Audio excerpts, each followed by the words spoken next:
Yes, we are headed for the light tonight. Welcome back to 21st Century Radio. I'm your host, Dr. Bob Hieronimus, and we've been doing this weekly interview show since 1988, every Sunday night. Our executive producer and research assistants, Laura Kortner, and our engineer is Anita Brockington. Tonight, we are asking you questions like, are there aliens out there waiting to detect some indication that we Earth people have advanced to a stage where we are ready to join them in a galactic federation? Is humankind bound to live on multiple planets in the future? Well, engineer Dr. Mark Carlotto is our guest, and he is applying his 40 years of experience in satellite imaging and pattern recognition to answer these questions. The search for evidence of intelligent life beyond Earth, or SETI, has been going on, well, about 6 decades, 60 years, but still no extraterrestrial signal of intelligent origin has been reported. Over this same 60-year period, thousands of UFO sightings have been reported. The lack of government transparency on UFOs until recently has led many to believe in cover-ups and conspiracies to keep their existence from the public. In his new book called Not of This World, an emerging picture of the UFO phenomenon, independent researcher Mark Carlotto examines the most compelling UFO cases on record, including the Gulf Breeze sightings, space shuttle videos, videos of crop circles and UFOs, Tic Tacs, and other UAP or unexplained aerial phenomena.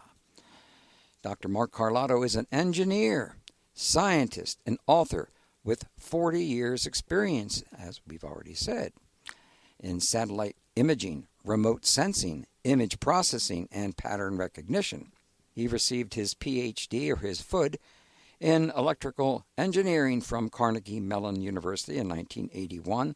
By the way, that's the same year I received my Ph.D., and has written over 100 technical papers and 8 books. Outside of his occupation as an engineer in the aerospace industry, his journey as an independent scientist has taken him to Mars and back by way of planetary mysteries, local history, archaeology, and most recently, ancient origins and UFOs. Welcome back to 21st Century Radio, Mark. Thanks, Dr. Bob. How are you? My pitching arm's pretty good. How about yours? Yeah, the Red Sox pitching is better than we expected. Well, that's not so good for us Orioles down here. I know, but you beat us the first 3 games. Yeah, and then we do that a lot, but then all of a sudden we end up in another place. Anyway, Yeah. Well, when we first talked in the 90s, you were studying the anomalies on Mars, that is the face and etc. How did you get involved in UFO research? Well, when my interest in the face was pure curiosity, and I tried to gather some data. I did analysis. I wrote a paper based on my work, and I figured that would be it. Then what I soon realized is there's more to this arena than that. There's interviews, and you end up meeting people that are not directly related to what you did, but there's some connections, and you start networking and so forth. And I started getting involved and getting interested in the UFO phenomenon from someone actually that is in the area, Dr. Bruce Maccabee. Oh, Bruce, yes. Yeah, Bruce had been looking at the Gulf Breeze UFO case, which is an extraordinary case. Yeah. And there was a couple of images that he thought, he had an opinion. He had already written his report, but he said, I just want to get a second opinion, what you thought. And these were some images taken with a Polaroid camera, an Instamatic, that, in his view, it'd be very hard to fake them. And even if you did, there were some problems with that theory. He believed they were authentic. And I did very little really. Bruce's analysis was incredible. He very, very comprehensive. But what I was able to confirm was that there were no telltale signs in the images of any kind of tampering or double exposure. I talk about that a little bit in Not of This World. And that's kind of how I got started. But it was very short-lived because it was really not something, at the time, it wasn't really, I didn't feel like it was part of my DNA. I wasn't, I'm not really naturally skeptical. Bruce is very, skeptical, healthy amount of skepticism, right? As early UFO investigators had to be, because, so much of these early sightings, many of them were faked. And even today, there's so many hoaxes. That wasn't my nature. My nature was to kind of take the data at face value and then try to understand, okay, this is real, apply some simple physical models and see what we could learn from it. And I did that, and then I kind of moved on. I've seen Bruce over the years from time to time, but I thought that was it. I thought I was done, and I kind of went back to Mars. Well, okay. But the thing I was so fascinated about is the face on Mars. Have we ever come to any kind of conclusion other than what we were told by NASA in the beginning, and then later on they changed a bit of that? Richard Hoagland basically says that China has definitely been landed there and taken a photograph of the face. Do you know anything about that? Is there any credibility in that? With Dick, you never know. Well, that's the reason why I got to ask. He gets mad at me an awful lot. He has some very interesting sources and some very interesting ideas. He's a as you know, a real controversial individual. But I have to agree with Dick and Vince DiPietro and others that that have been on the show that have supported this research over the years. I think it's pretty solid evidence that at least the face is an artificially constructed structure, that it's not a natural formation. At the time, we proposed and did some analysis suggesting that some pre-existing landforms had been altered, but it's very deliberately altered to be, to have that face-like appearance. And, all these years later, I still hold to that, even with all this other imagery that's come out. Some of the early stuff in the late 90s that, quote unquote, disproved, the face, according to NASA, actually provided some pretty strong evidence supporting our hypothesis. Yeah. And more recent imagery, I think, goes back and is actually, much better. There's some images that are, in fact, I've done some analysis on some of them using shape and shading and perspective mapping and so forth, and it looks even more face-like. So I think, it's held up, and I think at least the face is an artificially constructed feature. Who did it? That's a whole other conversation. Yeah. Well, yeah. Who did it? Do you know yet? Well,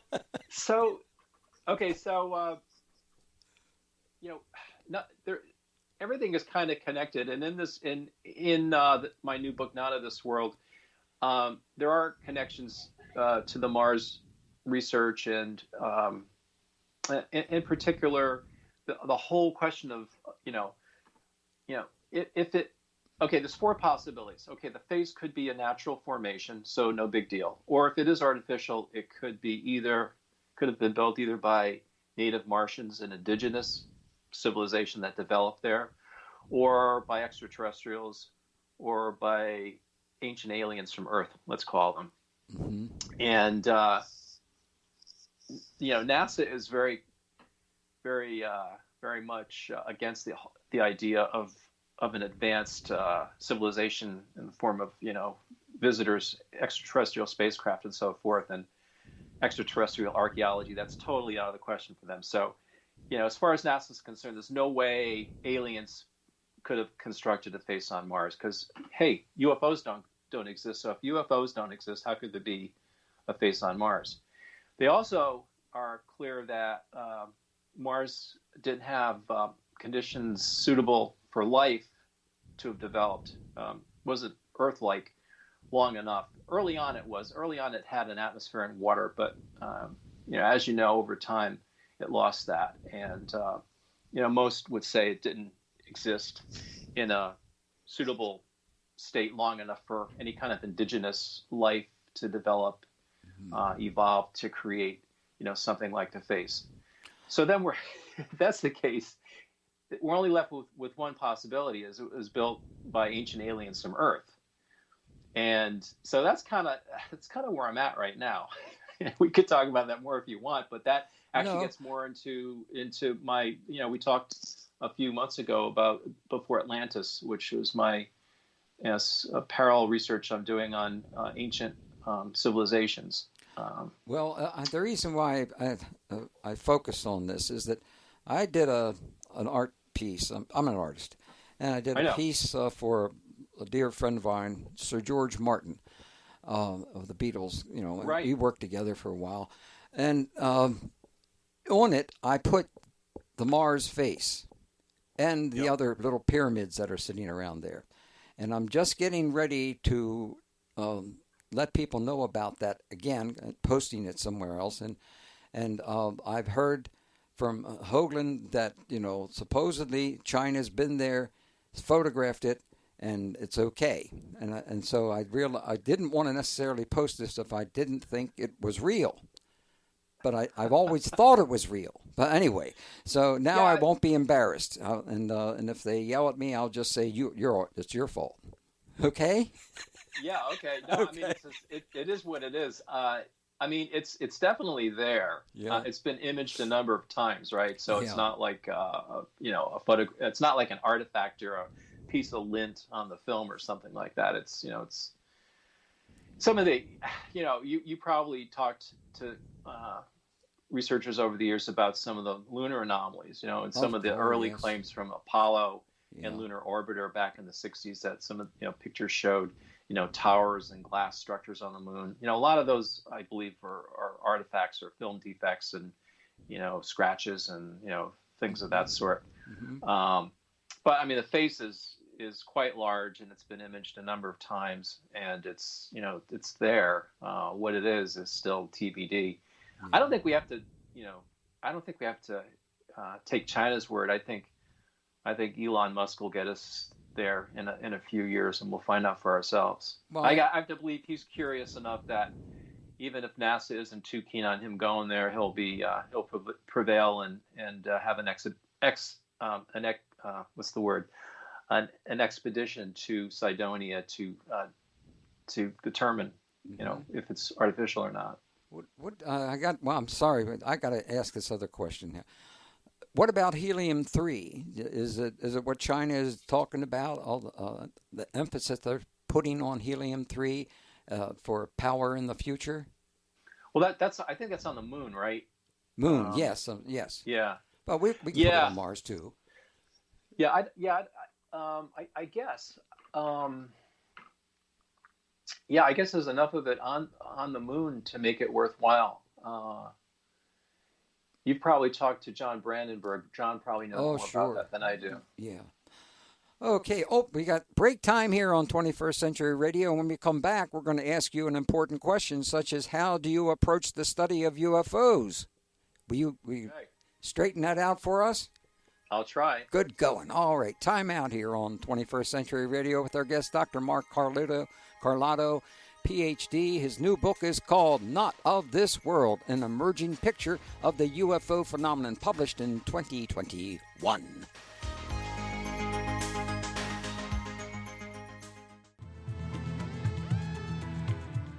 Hi, I'm Bruce Maccabee, UFO investigator of many years and author of the book, The UFO FBI Connection. And you are listening to Dr. Bob Hieronimus on 21st Century Radio. Oh, it's great to hear his voice again. All right, back to our show here on 21st Century Radio. Our guest is Mark Carlotto. How do you approach the study of UFOs, and are you a skeptic? I would say it's probably not very top down. It's probably not very analytical necessarily initially. I think there's perhaps it's an intuition. Nowadays there's so many reports, there's so much information out there. You look at the source, you look at where it's appearing, you look at the claim, you look at the phenomenon itself, and then I think there are some that sort of grabbed me. I think probably the one that I was most taken by when I was writing the book was the Jerusalem UFO sightings back in 2011. There was just something extraordinary about them, and they just never seemed to have made it to the mainstream, to the major media outlets that at least that I could recall. So I think my approach is probably a little bit less analytical in the beginning, but then as I start getting obsessed with it, my wife would say, I think I become very particular about the data, things matching up, and for me to say that I think something is extraordinary, I have to have some data behind it. It's at that point it's not a feeling. I think intuition kind of gets the process going, and half the time it's like this is a waste of time. This isn't going anywhere. There's nothing here, or the data doesn't exist to support the hypothesis or the claim. But for those that you start looking at it more closely and it looks even more extraordinary, those are the ones that I will really latch onto. And if I come to a conclusion that I think it's legitimate, I want to have some physical model, some evidence, something tangible to back it up. So it's kind of a sort of like a little bit of left brain, right brain approach, I would say. That's a good balance. I think that's the way to do it. In my opinion, I'm biased, though. Yeah, I think there's a I'm an engineer, and I think a lot of people think that there's a lack of creative thought in engineering. A lot of engineering is sort of making things faster nowadays. Smarter if you're in information technology, cheap or whatever. There's the optimization part of engineering, but then there's the initial ideas stage, which is what I've always been interested in. What I do is come up with some new approaches, and that aspect of engineering can be very creative. Yeah, I'll bet. So it's a little of both. Thank you. Well, tell us about the UFOs captured by cameras aboard the space shuttle in the 1990s. Why are these videos important? So after I spent a little bit of time working with Bruce Maccabee, I went back to the Mars investigation, and Richard Hoagland and I worked to. I'll use the term loosely, that we worked together. I mean, Dick would call me and suggest I look at this or look at that, and it went from Mars to lunar anomalies, and then to a video taken by the space shuttle STS-48. And I didn't realize it at the time, but like the face on Mars, Vince DiPietro was there in the very beginning. He was actually at NASA Goddard when the live feed came over the TV, and he noticed something really weird going on the NASA Select TV monitor at Goddard, and he was curious, and he pursued it right off the bat. And I didn't find out about it for probably 6 months after Vince had done his report, and news didn't travel as fast back then. It sure didn't. So anyway, Dick Hoagland got me interested in the STS-48, and got me some videos to analyze, and it was quite interesting because the video came, because the video came from NASA, it had a certain cachet. You know, it wasn't like someone had just taken this with their own camera. But the fact that it came from a U.S. spacecraft meant the integrity of the data was beyond question. Mm-hmm. And my company actually let me use some equipment to analyze it, you know, provided I do it off hours. So, you know, after hours, I was free to use the video equipment to analyze the data. And I wrote up analysis I had to publish in the Journal of Scientific Exploration, basically supporting Vince's claim and Dick Hoagland and others who saw the video as evidence of some sort of aerospace technology that wasn't ours. It was beyond our current capabilities. Mm-hmm. And I published that, and you know, it was like the Base on Mars investigation. The NASA response was, you know, in this case, it's ice particles, and it was a prosaic, mm-hmm. commonplace explanation, just unusual data, or data that people aren't used to, or images, videos people aren't used to looking at, being seen in unusual ways, and so people are concluding that unusual things are going on, but in fact, it's all quite usual and normal and commonplace, and there's nothing to get excited about. And so that it was sort of like round two with NASA, again, an opportunity to perhaps, it would have been an opportunity for them to maybe been a little bit more transparent, they could have conducted more of a open investigation. But like the Mars investigation, all the study, all the analysis took place outside of NASA. So it was extraordinary because of the integrity of the data. You really could not dispute the source, that someone certainly did not fake the video. And then a few years later, I analyzed another video from STS-80, which was even more unusual. Where STS-48 showed what could be interpreted as UFOs, as objects flying around at extraordinary speeds. The video that I looked at in STS-80 showed similar phenomena, but it also showed an extraordinary event that looked like you've seen Roman candles, like a flare that shoots out of a Roman candle.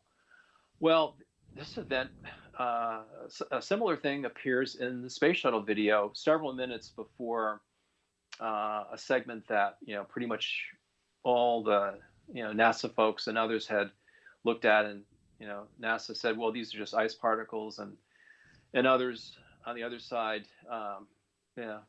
some of them are believers. They could look at any video and say, yeah, it's UFO. But a lot of people said, oh yeah, those are definitely flying saucers. And I think in most cases they were just blurred.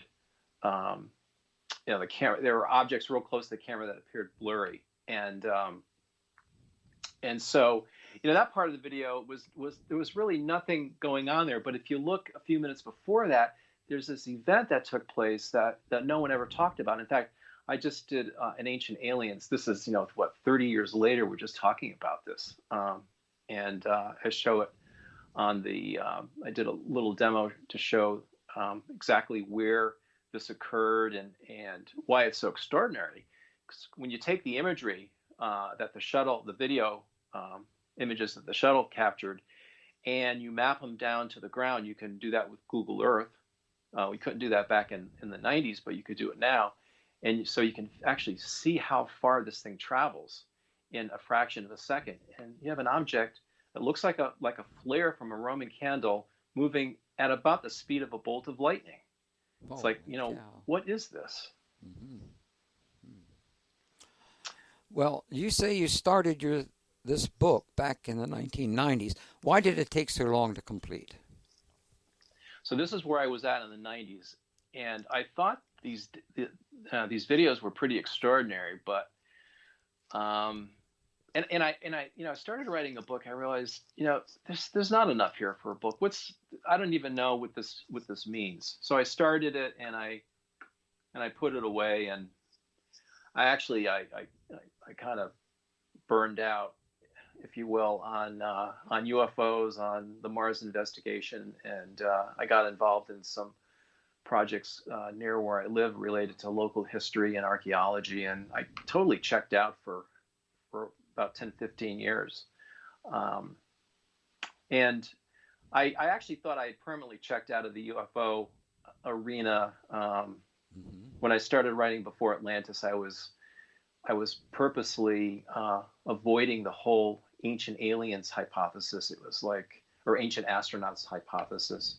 It's like I wanted to explore the possibility that there could have been civilizations on Earth before man that were descended from earlier previous subspecies, Denisovans or other unknown human subspecies. And I purposely avoided the whole, ancient astronaut hypothesis. And I figured, I was just sort of done with that in UFOs. And then the Tic Tacs came out, the Tic Tac videos. The DoD released these videos of Tic Tacs, these objects that the Navy pilots were photographing from fighter aircraft, and actually that people in the control center, not just the pilots, but people monitoring the attack squadron, the whole planes and everything on the aircraft carrier, their radars were showing these things were up in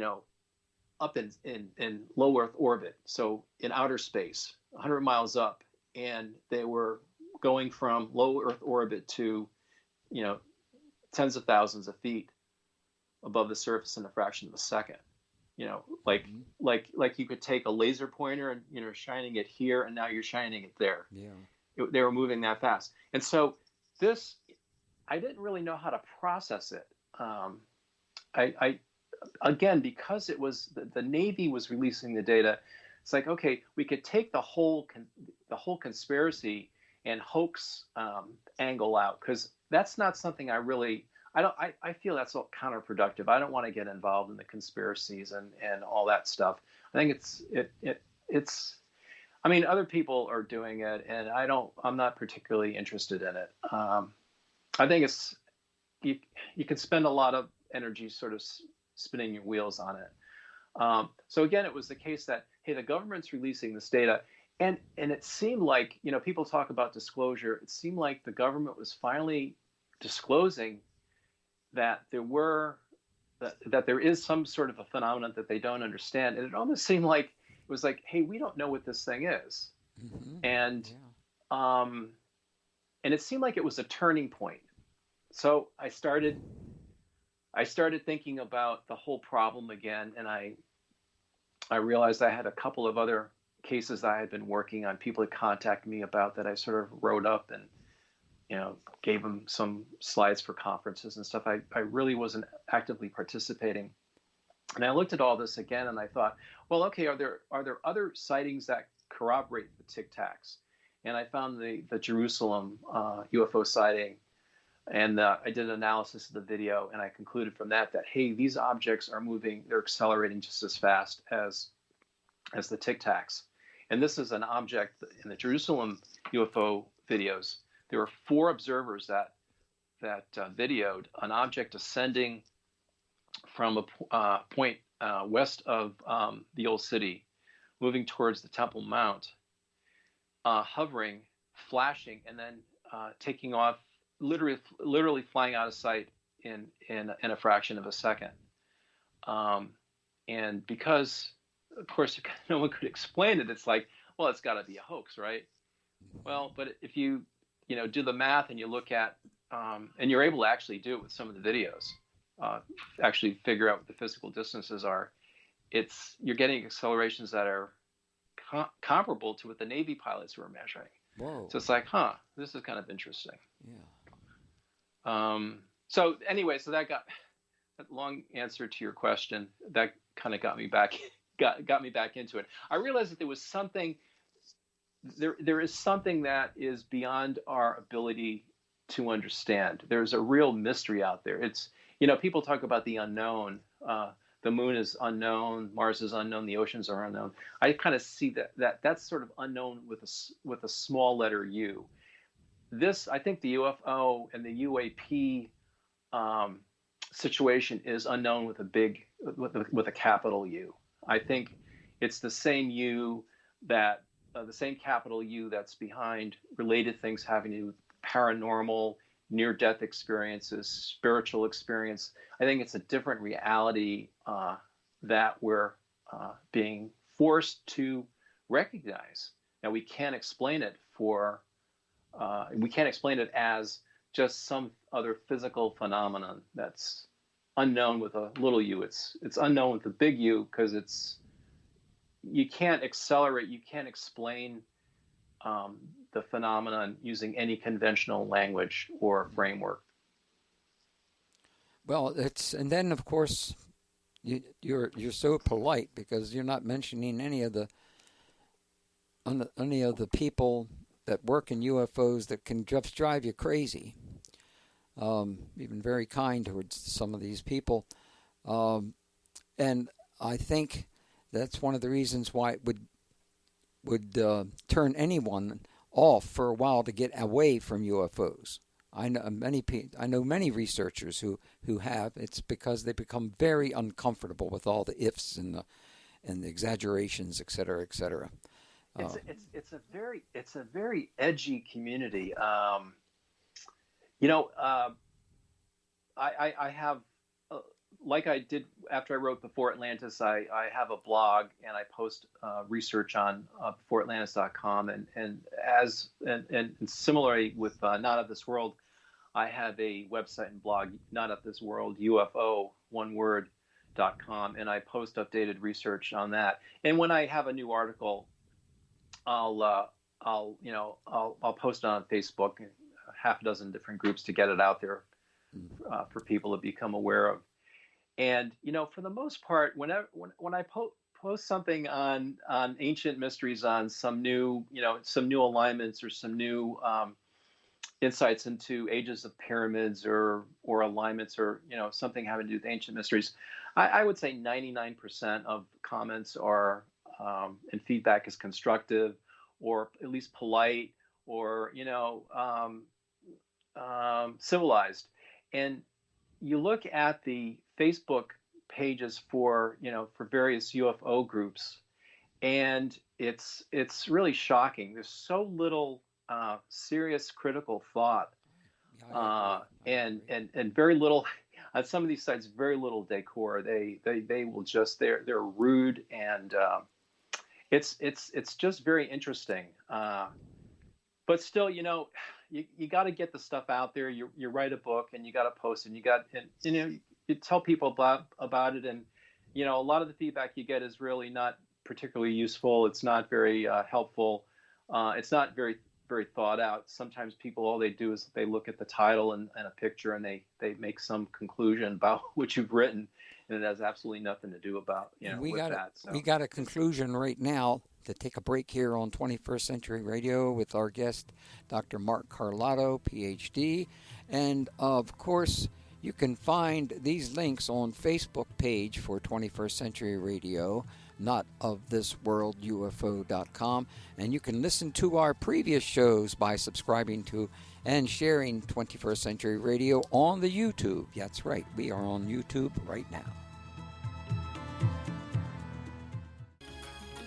Hello there, this is George Martin, and you're listening to 21st Century Radio with Dr. Bob Hieronimus. And I'm quite certain that there are many other places in the universe with greater intelligence than us, and of course they may be completely different life forms. I think it would be arrogance to think we're the only people that God created.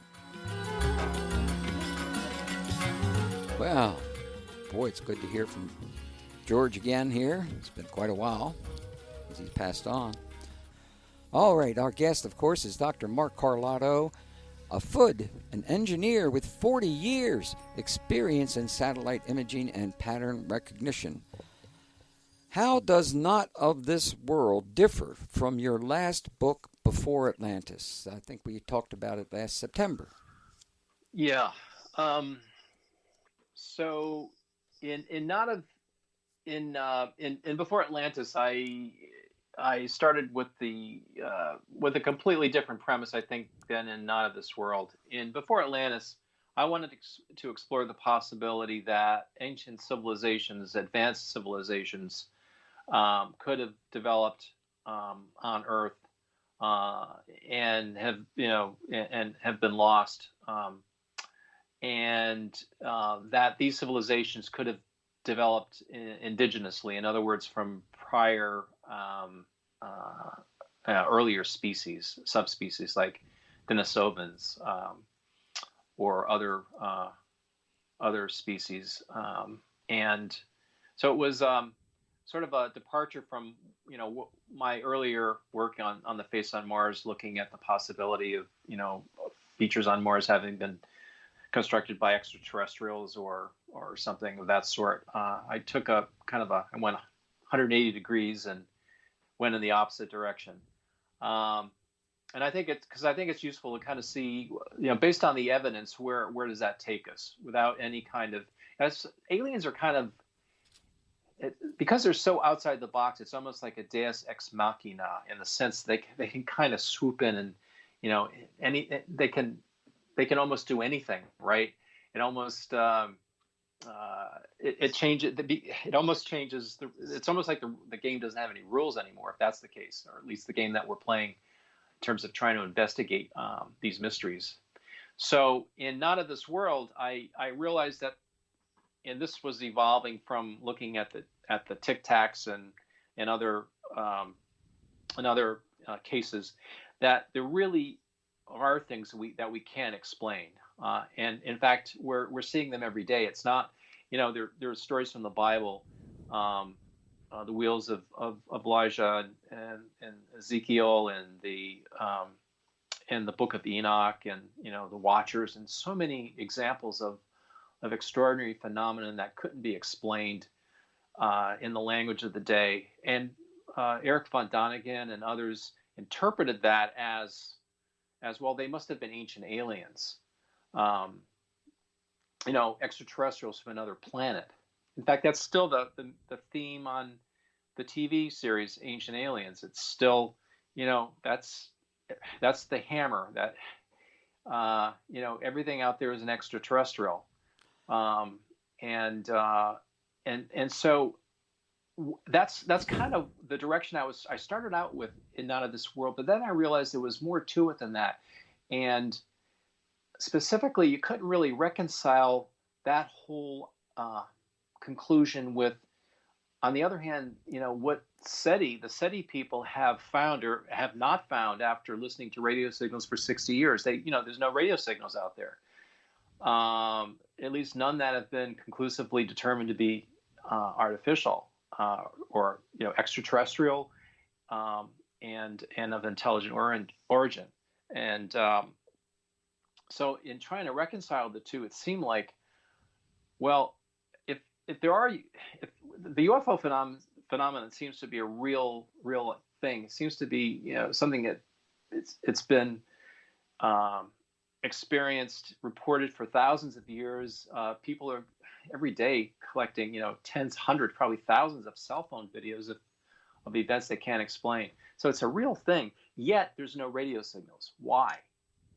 And so this led me to some analysis I do in the book to conclude that UFOs probably are not extraterrestrial. And so that leads to, well, not of this world.